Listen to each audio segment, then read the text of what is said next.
Porque el ocuparse de la carne es muerte, pero el ocuparse del espíritu es vida y paz. Romanos 8:6. Gloria a Dios nuestro Padre eterno y a su Hijo Jesucristo, quien vive y permanece para siempre. Aleluya. El día de hoy estaremos compartiendo un tema que se dividirá en dos partes. La segunda parte la estudiaremos la próxima semana, si Dios así lo permite. Es un tema muy importante y lleva por título el fruto del Espíritu. Este tema es compartido por nuestra hermana, la doctora Dialma García, quien es una sierva del Señor que reside en Miami, Florida, y se ha congregado por más de 40 años en la iglesia Alfa y Omega del pastor Alberto Delgado, ahí mismo en Miami, Florida. Gloria al Señor, aleluya. Proverbios 20:27 nos declara: lámpara del Eterno es el espíritu del hombre, la cual escudriña lo más profundo del corazón. Aleluya. Después de que nacemos de nuevo es que podemos producir las características de Jesús, ya que Él mora en nuestro espíritu. La palabra dice que cada persona que nace de nuevo recibe los 9 frutos del Espíritu. Esto lo encontramos en Gálatas 5:22 al 23. Mas el fruto del Espíritu es amor, gozo, paz, paciencia, benignidad, bondad, fe, mansedumbre, templanza. Contra tales cosas no hay ley. La palabra fruto es muy bella. Fijémonos en el contraste entre las obras, en plural, de la carne y el fruto singular del Espíritu, en Gálatas. Las obras hablan de una ciudad llena de humo, ruidosa y actividad constante. El fruto habla de un campo abierto con un jardín lleno de flores, tranquilidad y silencio, donde nos podemos gozar con las fuerzas de la naturaleza que nos dan paz. La palabra obras es plural y no están unidas, sino causan divisiones. Las obras de las tinieblas no caminan en unidad, son independientes una de la otra. Lo único que las une es el pecado. El fruto es el resultado de vida. La vida de una planta empieza con la semilla, que contiene el alimento para mantenerla viva y para hacer que crezca cuando las condiciones son adecuadas. Hay ocasiones en que la semilla tiene que esperar bastante tiempo antes que las condiciones sean favorables para su crecimiento o germinación. Aún en condiciones adecuadas, a veces tarda mucho tiempo en germinar. Lo que más necesita es el agua. Igual es con el fruto del Espíritu. En el momento que recibimos a Jesús, ese fruto está en nuestro espíritu y lo que necesita es agua para su crecimiento, que es la palabra de Dios. El fruto del Espíritu es el resultado directo de la vida de Cristo ministrando al creyente por el Espíritu de Dios. Atención con esto. Cuando perdemos la comunión es cuando no damos fruto. No importa cuánto tiempo trabajes en la obra o los dones del Espíritu que se manifiesten en tu vida.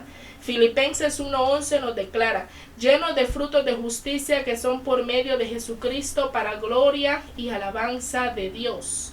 Si quieres desarrollar el fruto del Espíritu, tienes que saber lo que la palabra de Dios dice y después ser hacedor de la palabra, no tan solamente oidor. Tienes que proyectar tu fe y no dejar que los sentimientos y las emociones te controlen. Ahora bien, desglosaremos las obras de la carne para comprender mejor cada acto prohibido por Dios y examinarnos si alguno o varios de ellos estamos en rebelión contra Dios. Gálatas 5:19 al 21 dice: y manifiestas son las obras de la carne, que son adulterio, fornicación, inmundicia, lascivia, idolatría, hechicerías, enemistades, pleitos, celos, iras, contiendas, disensiones, herejías, envidias, homicidios, borracheras, orgías y cosas semejantes a estas, acerca de las cuales os amonesto, como ya os lo he dicho antes, que los que practican tales cosas no heredarán el reino de Dios. Aquí hay 17 obras de la carne. La primera categoría describe las obras sensuales de la carne: adulterio, fornicación, inmundicia y lascivia. Adulterio, la cita la encontramos en Mateo 15:19, porque del corazón salen los malos pensamientos, los homicidios, los adulterios, las fornicaciones, los hurtos, los falsos testimonios, las blasfemias. Este pecado se refiere a los pensamientos o hechos de inmoralidad después del matrimonio.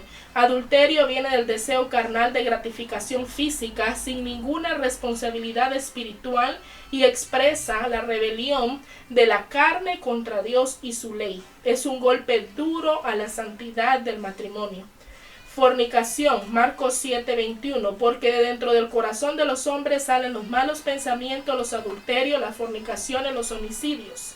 La definición de fornicación es la conducta y las relaciones sexuales inmorales.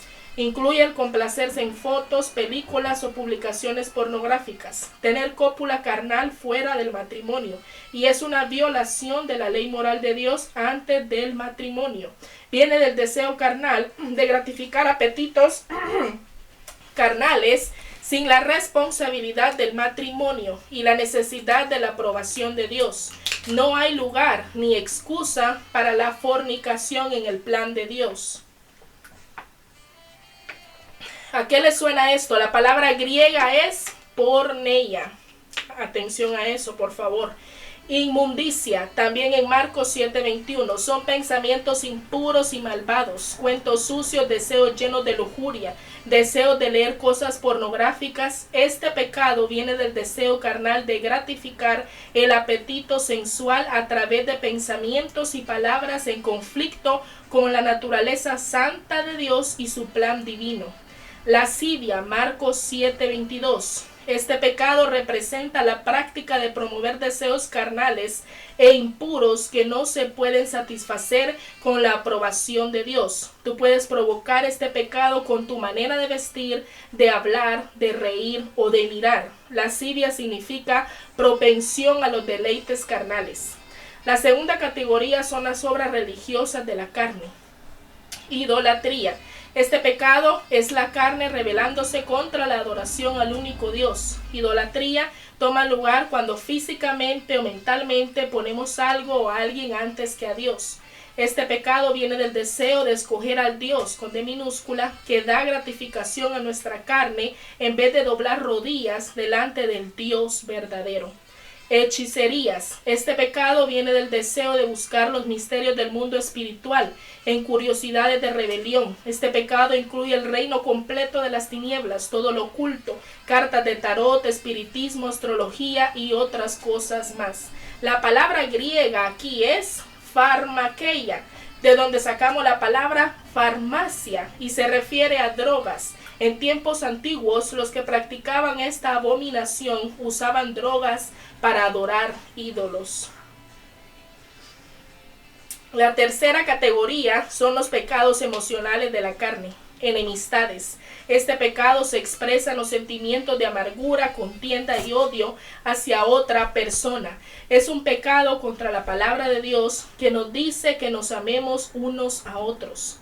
Pleitos, Romanos 1:29. Este pecado tiene que ver con desacuerdos, contiendas y viene del deseo carnal de obtener atención, y la persona también quiere establecer que solo él está correcto. Celos, Romanos 13:13. Este pecado se expresa en sentimientos internos de resentimientos. Iras, Colosenses 3:8. Una persona que le da ira tiene muy mal genio, es violento y pierde el control rápidamente, le da cólera. La ira viene del deseo de la carne de atacar cualquier cosa que amenace los intereses propios y tomar venganza en vez de dejarle el problema a Dios. El enojo explosivo que se inflama y se convierte en palabras o acciones violentas. Contienda, 2 Corintios 12:20. El deseo carnal de criticar a otra persona que puede ser de competencia en cualquier área. También es disputa, porfía y búsqueda de poder. La cuarta categoría son las obras doctrinales. Disensiones, Romanos 16:17. Viene cuando te apoyas a un grupo que está de acuerdo con tus deseos egoístas. Herejías, 1 Corintios 11:19. Este pecado también divide iglesias por enseñanzas que no son bíblicas, como sectas o doctrinas falsas. Envidias, viene cuando no estás satisfecho con lo que tienes y quieres lo que tu hermano posee. Homicidios, Mateo 15:19. Dar muerte a una persona ilegalmente expresa el deseo de quitar del medio una vida que se interponga en el camino. La última categoría son los pecados sin moderación o control. Borracheras. Este pecado incluye la dependencia en el alcohol o las drogas. Orgías, escapes sexuales como grupos envueltos en el sexo juntamente, las fiestas y parrandas excesivas que incluyen sexo, alcohol, drogas o algo parecido. Los que practican tales cosas no heredarán el reino de Dios. Leímos en la palabra del Señor en Gálatas 5:21. Estos son pecados del hombre natural que nunca ha nacido de nuevo. El creyente ha sido liberado de estos pecados carnales a través de la muerte de Jesús. Es muy importante controlar la carne, porque estos pecados carnales no le agradan a Dios, pues vienen de la vieja naturaleza y son una confrontación directa con el nuevo hombre a diario. Espero que les haya sido de mucha bendición y los esperamos la próxima semana para concluir con la segunda parte de este tema. Muchas bendiciones.